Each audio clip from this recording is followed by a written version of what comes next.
Eu comecei essa minha vida de seguros em 1973, lá no Paraná e Santa Catarina. Fiquei lá até 1983, quando decidi que era hora de sair e ir para centros maiores. Foi quando eu fui convidado e aceitei para trabalhar em São Paulo. Na época já não era mais The Home Insurance Company, era Home Finasa Seguradora, que era ligado ao Banco Mercantil de São Paulo. Saí, fui para São Paulo, entrei lá trabalhando como responsável pela área de emissão de apólices, seguros. Fiquei lá até 1985, né? Aí já em 85 já era diretor adjunto na área de sinistro, e eu fui convidado por uma empresa que tinha vindo para o Brasil. Eram 4 empresas, na verdade, e que depois as 4 empresas se tornaram Cigna. Era a Brasília Seguradora, a INA e mais 2 lá que não me lembro agora. Essas 4 se tornaram Cigna. Quando eles vieram para o Brasil, eles vieram montar uma equipe. Nessa época, em 1985, eu fui convidado então fiz as entrevistas aqui nos Estados Unidos e fui convidado a ser diretor de sinistro para o Brasil. Comecei como diretor de sinistro, eu era diretor adjunto na Finasa, vim como diretor de sinistro para o Brasil. Fiquei um tempo, depois fui para trabalhar aqui no Rio de Janeiro, aqui no edifício Big, ali eu acho que é Buenos Aires, esquina com a Rio Branco, na condição de diretor para a sucursal Rio. Fiquei também um ano e meio, foi uma carreira assim meio meteórica, e fui já promovido para vice-presidente da companhia, mais ou menos em 87, 88, fui a vice-presidente. E fiquei esse período aqui no Rio de Janeiro. Depois eu fui para São Paulo, os últimos 2 anos, acredito que 92 mais ou menos, eu fui para São Paulo. Fiquei em São Paulo 92 até 94, quando então eu fui convidado para ir ser presidente da Cigna em Porto Rico, né? Então fui para Porto Rico, aí já uma carreira internacional. Fiquei lá 4 anos e retornei para o Brasil em 98. Voltei para o Brasil em 97, 98. E foi quando então deu-se esse processo da ACE vir para o Brasil. Na verdade, a ACE comprou ramos elementares da Cigna. E aí ela veio para o Brasil. Eu ajudei a estar lá na condição de country manager, de presidente do Brasil. Depois fui presidente do Cone Sul, que era Brasil, Argentina, Chile, Uruguai. Depois fui promovido a presidente da América Latina, onde eu fiquei até 2004. Em 2004, quando eu atingi 3 milhões de milhas na American Airlines, eu decidi que eu tinha que parar de viajar. Eu e minha esposa estávamos conversando, digo, olha, vamos mudar um pouco. E aí, nessa oportunidade, eu cuidava de vários países, né? Era responsável por vários países. Eu resolvi, então, retornar e ficar só no Brasil. E aí, então, foi quando eu assumi a Chubb, onde estou até hoje. O panorama era excelente. Eu tinha recém concluído a primeira faculdade, a faculdade de Economia, e eu me lembro quando eu recebi o convite para trabalhar no setor, eu fui e me servi de uma revista que chamava-se Conjuntura Econômica, existe até hoje, editada pela Fundação Getúlio Vargas, e eu fui buscar para ver qual era a pujança do mercado segurador, uma vez que ali eu estava decidindo qual seria o rumo da minha vida profissional. E vi que o mercado segurador era um dos mercados que mais estava se desenvolvendo já naquela época. A gente teve aí o milagre brasileiro, que foi entre 1969 e 1973. Nessa época, o presidente do Brasil era o general Médici, né? E nós crescíamos o PIB quase que em termos de China, Índia, né? Naquela época crescia entre 7% e 13% o PIB nesses 4 anos. Foi como a gente chama, um voo de galinha, porque depois já veio também de certa forma, o desaquecimento da economia, que estava calcado em cima de fatores externos, não de fatores econômicos internos. E o mercado naquela época representava em torno de 1,5% do produto interno bruto.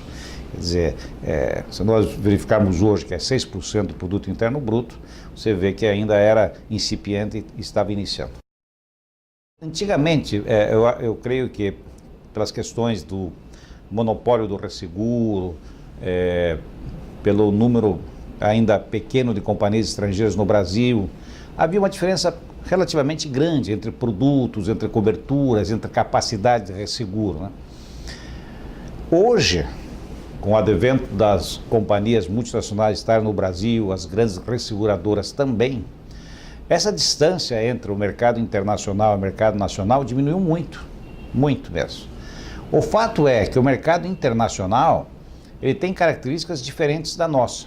Primeiro que a lei lá é mais forte, né?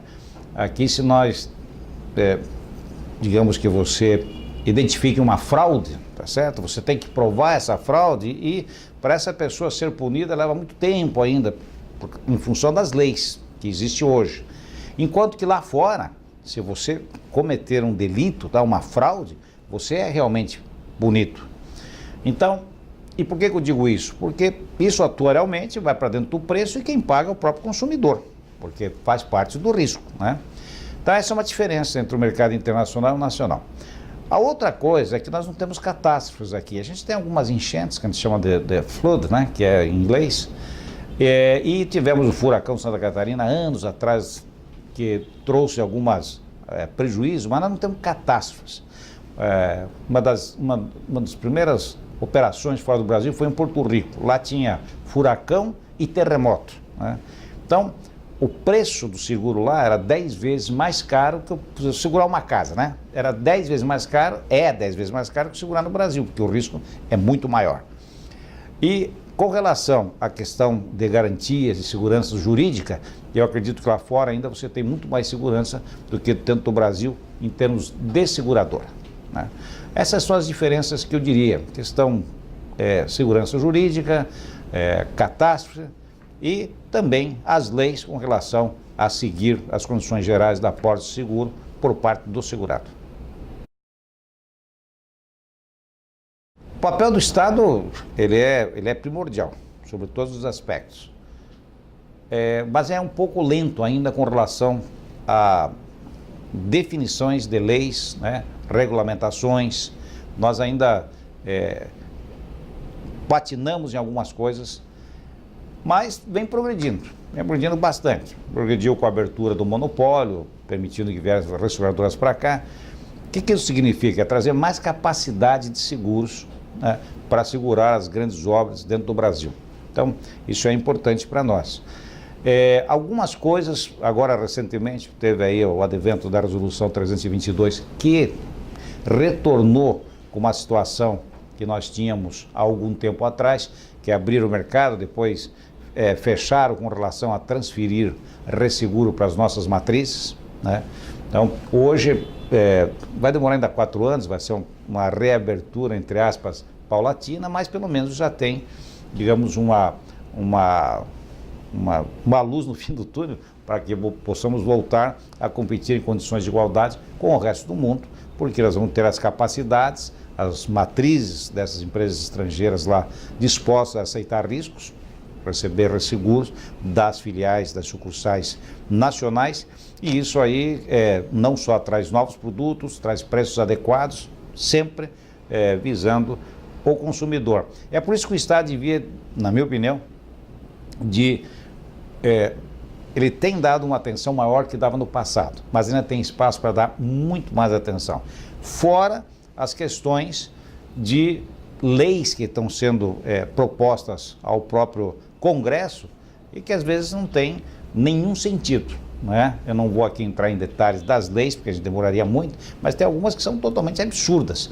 E isto faz com que a gente gaste energia, gaste dinheiro e tal. Eu digo, nós, a indústria de seguros, através da Confederação Nacional das Empresas de Seguros, tá certo? Agora, só para mencionar uma delas recentemente, uma lei onde que a pessoa diz, olha, a pessoa paga, se não tivesse nisso, você devolve dinheiro para ela. Então eu digo, bom, isso é ótimo, né? Eu compro uma televisão, assisto um ano, eu não quero assistir mais, o cara devolve dinheiro para mim, eu devolvo a televisão, né? Então, são coisas assim, esdrúxulas, que não faz sentido nem, digamos assim, você estar estudando esse tipo de coisa. Mas isso vai e dá um trabalho tremendo para a própria confederação, que tem que desmistificar uma, digamos, utopia criada por uma lei, ou não criada, mas que foi apresentada. Se nós iniciarmos em 1973, por exemplo, quando eu iniciei, aquele tempo, o mercado era totalmente regulado, era por tarifas. Eu me lembro que eu trabalhava na sucursal de Curitiba, eu recebia um telex, né? Estava iniciando a cidade industrial de Curitiba. Esse telex dizia, olha, vá lá e renova a pólice da Philip Morris. Eu pegava aquele telex, ia lá, $1,5 milhão, entregava o telex, o controlador lá renovava a pólice. Isso era naquela época, né? As tarifas eram gordas, né? A gente tinha a opção de, digamos assim, até ter muito mais flexibilidade no que a gente chamava de pagamento de desgraça. Ah, eu não renovei meu seguro, esqueci. Então, existia espaço para várias coisas, treinamento do próprio pessoal, enfim. Isso aí foi mudando, pouco a pouco a concorrência começou a vir, né? O próprio Banca Insurance, o setor de banco, veio se desenvolvendo. Hoje, se você pegar as 5 principais companhias do Brasil, tem quase 70% do mercado, né? E grande parte delas estão linkadas a banco, o que não era na época. Na época eram companhias independentes, havia uma associação aqui no Rio de Janeiro das companhias independentes. E junto com isso, na época se falava em seguro de automóvel, um seguro de propriedade, seguro industrial, saiu nesse período aí, saiu pelo IRB o famoso riscos operacionais, né? Que existiam os riscos operacionais que se desenvolvia, que foi desenvolvida pelo IRB, quer dizer, que era um negócio maravilhoso, que lá fora já era uma apólice normal para uma grande indústria, né? Mas aqui era diferenciado. Então vieram empresas especializadas de resseguros para aprovar essas novas apólices, e assim por diante foram se desenvolvendo vários produtos. E eu tenho também na minha mente, porque fui eu que trouxe para o Brasil, não com relação a bancos, mas com relação ao mercado do varejo, eu trouxe o produto massificado para o Brasil. A gente começou a vender na época, com uma empresa que eu trouxe para o Brasil, de seguros, a vender as primeiras apólices através das contas de luz, água, e aí até foi por uma questão de, em termos de contingência, né? Tinha pouco patrimônio líquido, quer dizer, você não podia aceitar riscos muito grandes, e aí nós criamos, então, esta nova modalidade. Começamos a vender através das utilities, depois fomos para o varejo, vendia para o varejo, e essa empresa que eu dirigia, presidia na época, chegou a ter 30 milhões de segurados, desse tipo de segurados. Hoje é comum no Brasil. Hoje já todo mundo aí, Casas Bahia, Ricardo Eletro, Eletrozema, a Novolare, todos esses varejos hoje já vendem seguros, assim como também as empresas de utilities. Hoje é um mercado muito grande. Isso eram seguros de desemprego, seguro de vida, seguro de EP, seguros residenciais e tal. E tem outra modalidade também que é muito grande, que é a extensão de garantia, que você compra um eletrodoméstico e você compra um ano a mais de garantia. Todas as modalidades dos ramos elementares, que engloba seguro de transporte, seguro empresarial, seguro industrial, etc. Todas essas modalidades, elas já estão consolidadas no Brasil. Ela pode expandir mais em função da expansão da cultura do próprio seguro, mas o que determina mesmo é a questão econômica. Aliás, a classe A e B continua consumindo, né? Mas a C, a D e a E, hoje, que estava começando a consumir mais seguros, porque estava sobrando lá um dinheirinho e eles queriam defender o seu patrimônio, hoje houve uma redução, né? Por quê? Porque nós estamos passando por uma turbulência econômica e que afeta diretamente o setor. Agora, cada um desses ramos, você vai desenvolvendo produtos novos, tá certo? o transporte, você tem transporte que é do transportador, que são os transportadores, embarcadores, é a mesma coisa, mas só que a frota é própria, digamos, de uma indústria, então é um embarcador. Você tem seguros nacionais e internacionais, né? O internacional, importação e exportação. Dentro dessas áreas, só para dar um exemplo, você desenvolve vários produtos, né? Mas na verdade é o mesmo boneco com roupa diferente, mas dentro do ramo de seguro que nós estamos falando, seguros massificados.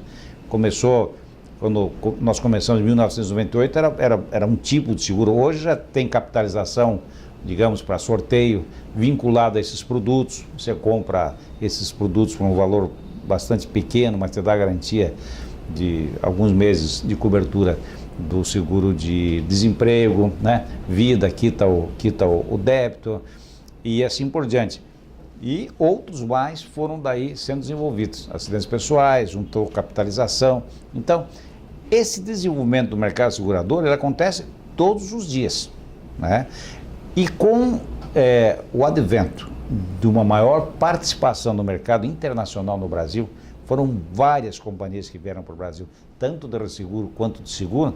Isso aproximou muito a gente do resto do mundo em termos de desenvolvimento de condições gerais da pólice, aceitação. Isso foi muito bom para nós. E o Brasil tem uma coisa muito especial. Por exemplo, naquela década de 1973, na época do bilagre econômico, naquela época, só para você ter uma ideia, eram mais ou menos $32, quando a gente fala de seguro per capita, era $32 por pessoa, né? Hoje nós estamos aí em mais de $400 por pessoa, né? O mercado hoje, esse ano, vai fechar com 350 bilhões de reais, né? Mais de 6% do produto interno bruto, deve ter uma retração, o mercado não vai ter retração. Então já é 6%, é capaz de pular até para 7%, vai depender do que acontecer até o final do ano. Mas esse desenvolvimento de produtos, ele excedeu de uma forma mais efetiva com a vinda das companhias estrangeiras para o Brasil, porque elas começam a trazer produtos novos, né?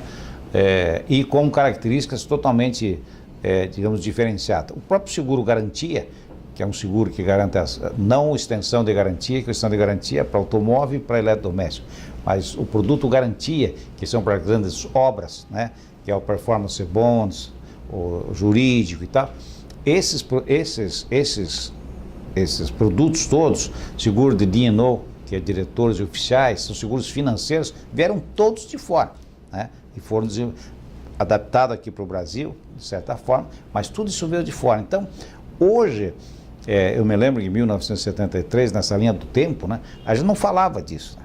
Hoje, é difícil falar um produto que existe lá fora que não existe no Brasil. Às vezes até está em desenvolvimento e aprovação, mas quase tudo nós já temos aqui no país, né? Nós já estamos bem desenvolvidos nesse sentido. Precisa ter um pouquinho mais de agilidade, aprovação de leis, apoio, etc. Mas o Brasil hoje já está bastante representativo, é 50% da América Latina, ainda é pequeno mundialmente falando, mas em termos da América Latina representa 50% em quantidade.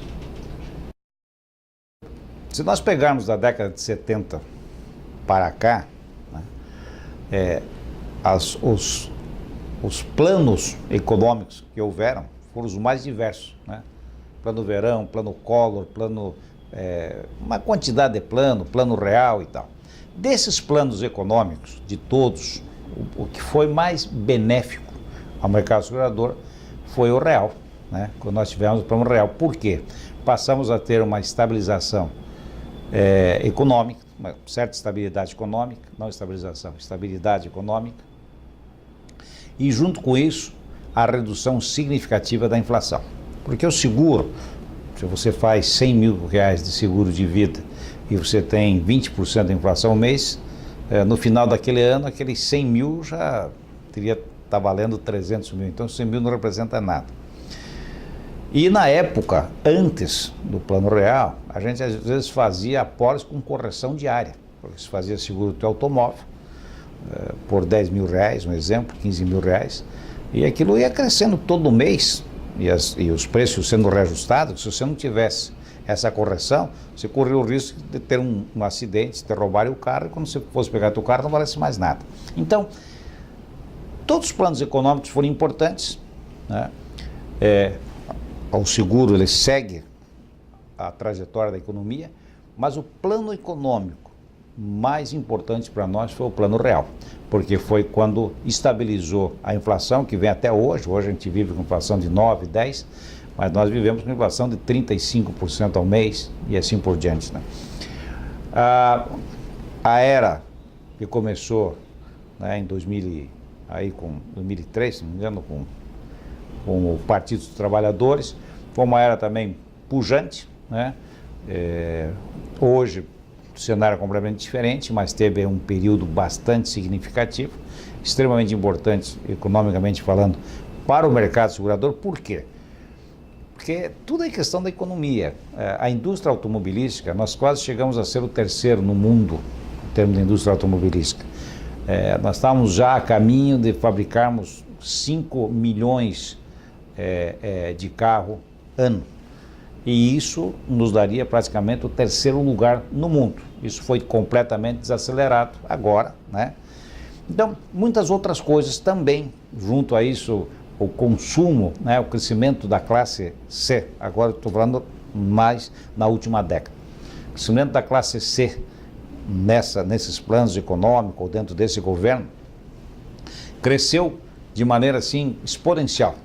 A classe C chegou a ter mais de 100 milhões de pessoas, ainda tem, só que hoje um pouco mais enfraquecida, mas quase 100 milhões de pessoas consumindo, e consumindo inclusive seguro. Então, e agora nós estamos num ciclo novo, que é um ciclo de desaceleração em função da questão econômica.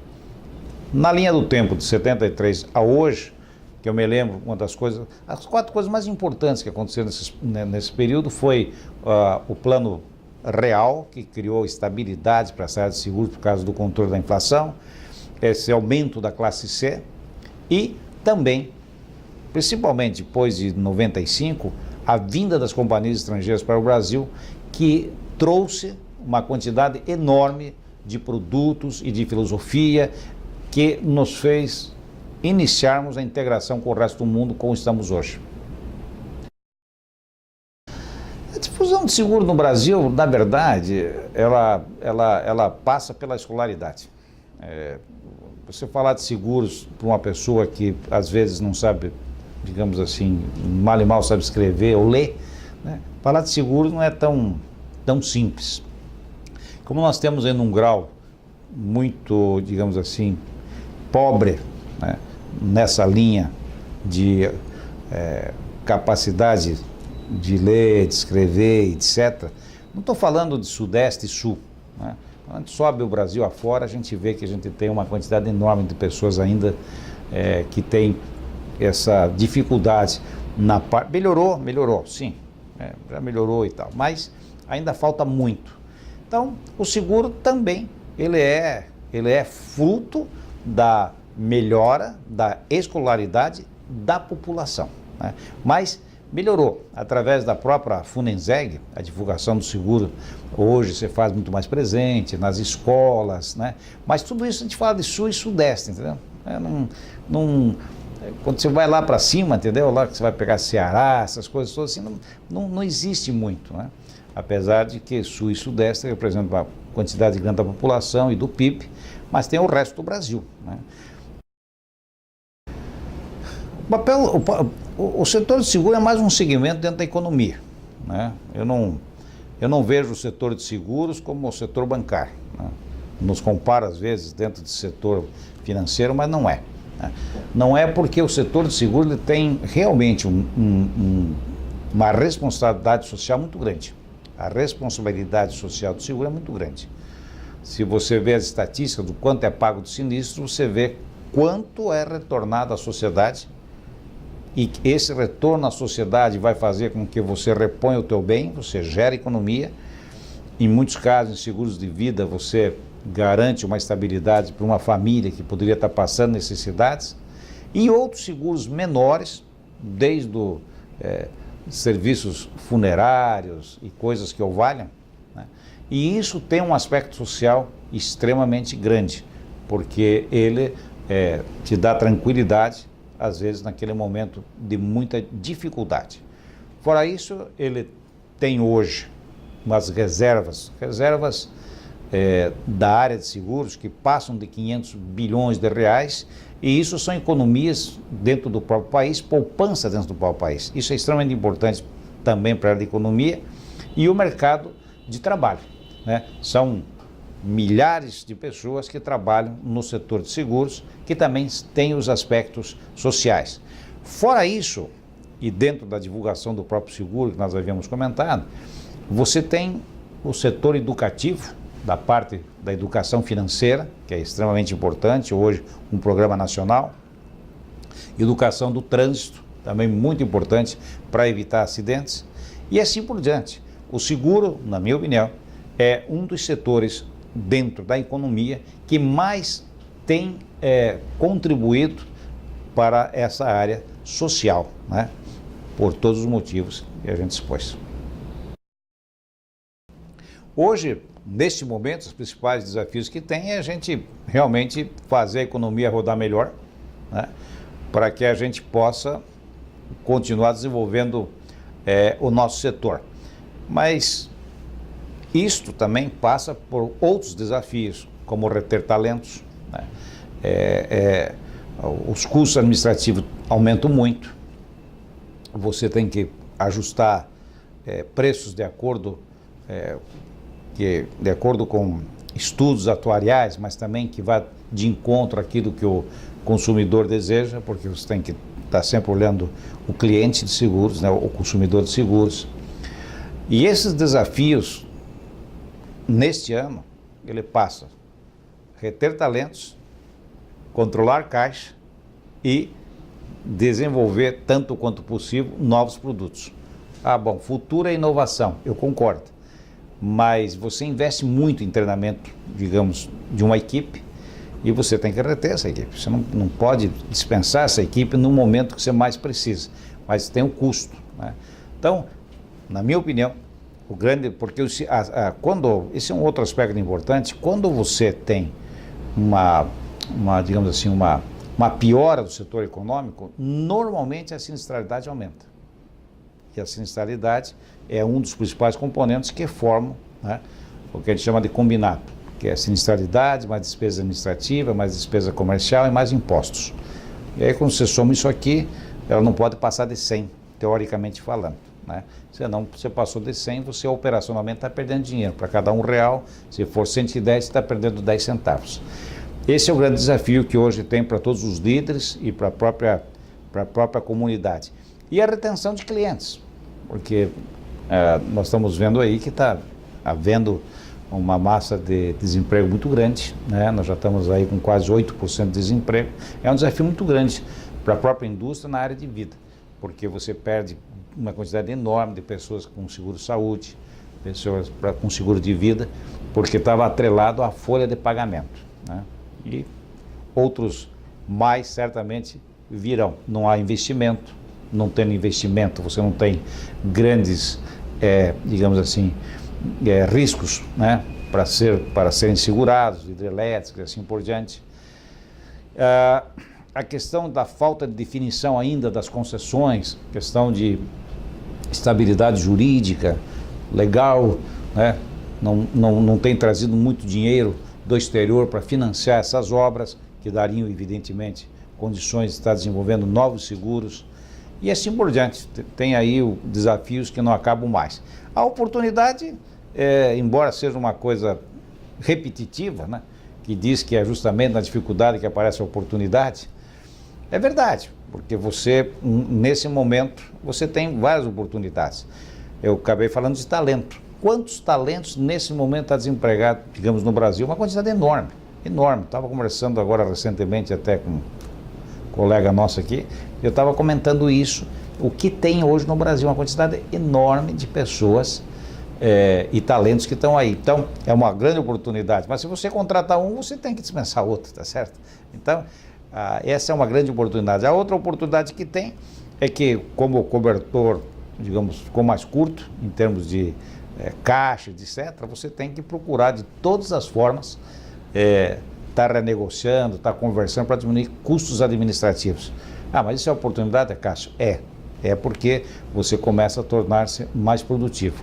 E, além disso, também as outras oportunidades que tem é que você sai e expande geograficamente para poder estar em contato com um número maior de pessoas, embora talvez a taxa de sucesso em termos de novos clientes seja a mesma, e você tem que fazer isso com o mesmo gasto que você fazia para atingir 1 milhão de clientes, você vai ter que fazer, conversando com 2 milhões para ter um número X de segurados, vai ter que fazer com o mesmo custo. Mas são oportunidades, você acaba criando essas oportunidades, né?